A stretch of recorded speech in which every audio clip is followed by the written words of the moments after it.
Well, Qatar's Prime Minister and Minister of Foreign Affairs, Mohammed bin Abdulrahman Thani, and the EU's Foreign Policy Chief, Josep Borrell, have just addressed the media here in Doha after meeting to discuss the war on Gaza. Al Jazeera's Hashem Ahelbarra was at that press conference. He joins us now live from there. Hashem, it sounds like they covered a lot of ground in their discussions, but it also sounds like a deal around captives might not be very far away.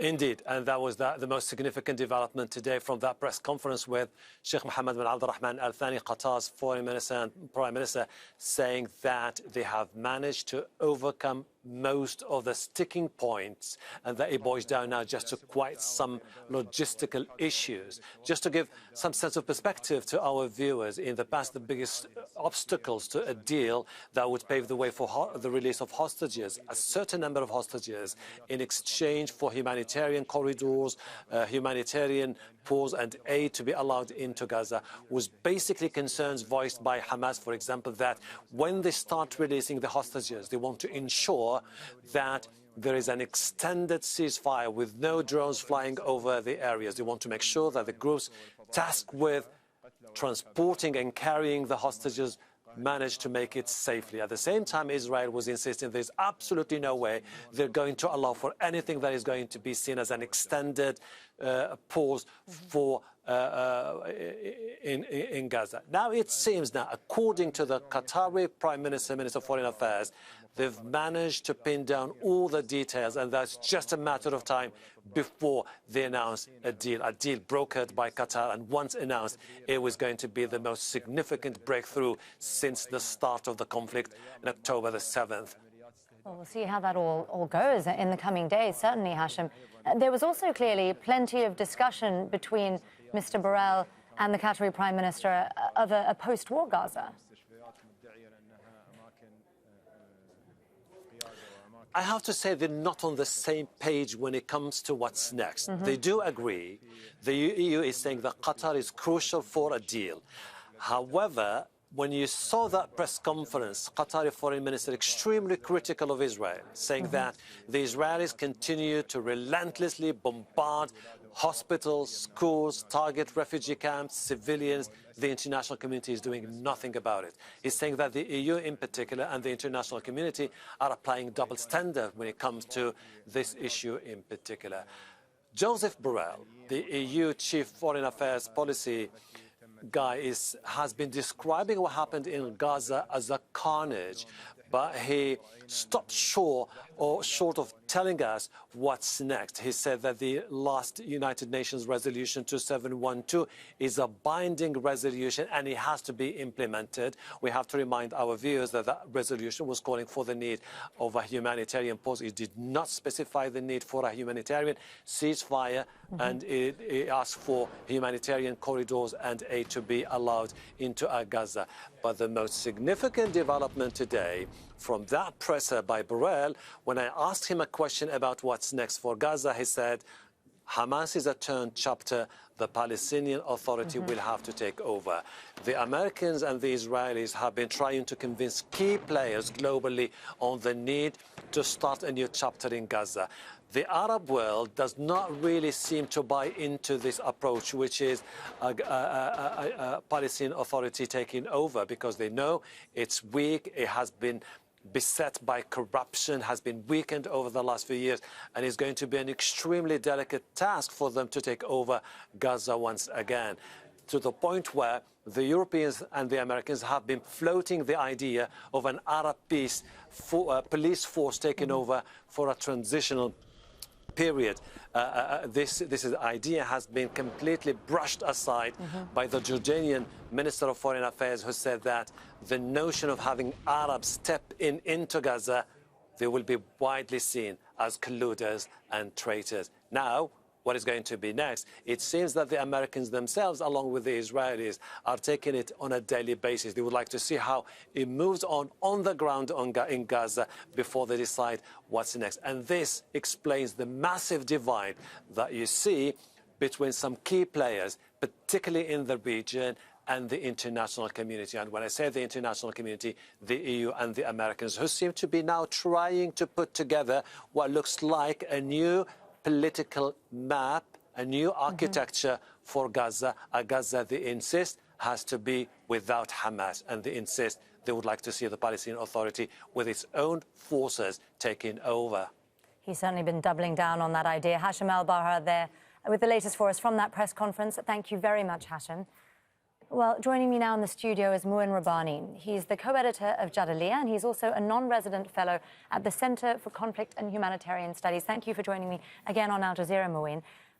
One of the other things that was discussed, well, ostensibly discussed, and between the Qatari Prime Minister and Josep Borrell was a ceasefire. He says they did talk about that. I'm curious about where that conversation is at, given the complete lack of unity in the EU around the notion of a ceasefire. I mean, you heard Hashem there talking about key divisions between different global players. There are certainly huge divisions within the EU itself. Yes. On the one hand, the European Union has not come out with a formal position in favor of a ceasefire, but perhaps more importantly, the United States, which is the party that would need to impose a ceasefire on Israel, remains resolutely against one. I think where there is common ground among European governments is this idea of a humanitarian pause, which I think, if we look at the way it's developed, is really a kind of diversionary charade. When you talk about a humanitarian pause in the context of the killing fields of the Gaza Strip, it sounds like a Khmer Rouge coffee break and not much more. Well, let me ask you then about some of the things that Borell said about Yes. post-war Gaza. And obviously there are concerns by many regional powers about even having that discussion now while the killing is ongoing.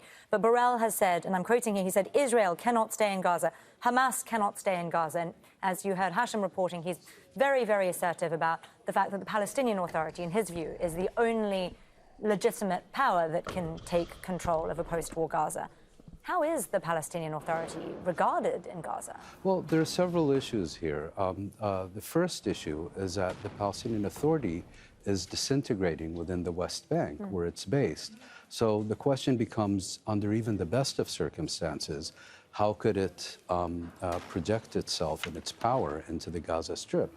Second of all is the idea that it would ride into the Gaza Strip on the back of an Israeli tank. And this is something that even the leadership of the Palestinian Authority has rejected. I think the more fundamental issue here is who decides on who leads the Palestinians. Is it the Palestinian people or is it Mr. Borrell? Is it the Palestinians or is it Antony Blinken or Mr. Biden? Sure. And there's another issue here, which is that what we've seen over the past several decades, every time Israel makes a determined effort to eradicate a Palestinian movement, it emerges perhaps weakened on the ground, but with its stature greatly increased. Sure. And this may well be the case with Hamas as well. And given the fragmentation and disintegration of the Palestinian movement, I suspect that most Palestinians would favor a form of national unity, a leadership in which there is power sharing among all the main Palestinian political forces, rather than one to the exclusion of others. So a Palestinian Authority rather than the Palestinian Authority. Exactly. I'm curious about the idea that obviously the future of Gaza should be defined by Gazans. Now, given the state of the war, the lack of access, seemingly how they're being excluded from the conversation, how does that change? Who can bring the voices of Gazans into these political arenas and make that change for them? Well, there are plenty of Gazans who are giving voice to their priorities and their agenda. And more broadly, I mean, the Gazans are not a separate people or sect or ethnic group. Sure. They're an integral component of the Palestinian people.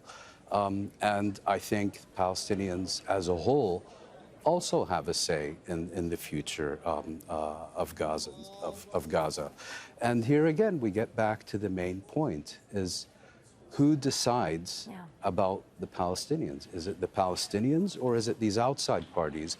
Which I should also add includes a lot of wishful thinking, because all these day after scenarios that are being proposed by the outside powers presuppose a successful eradication of Hamas, at least from the Gaza Strip. And by what we've seen in the past 45 days or so, that seems to be a very ambitious objective.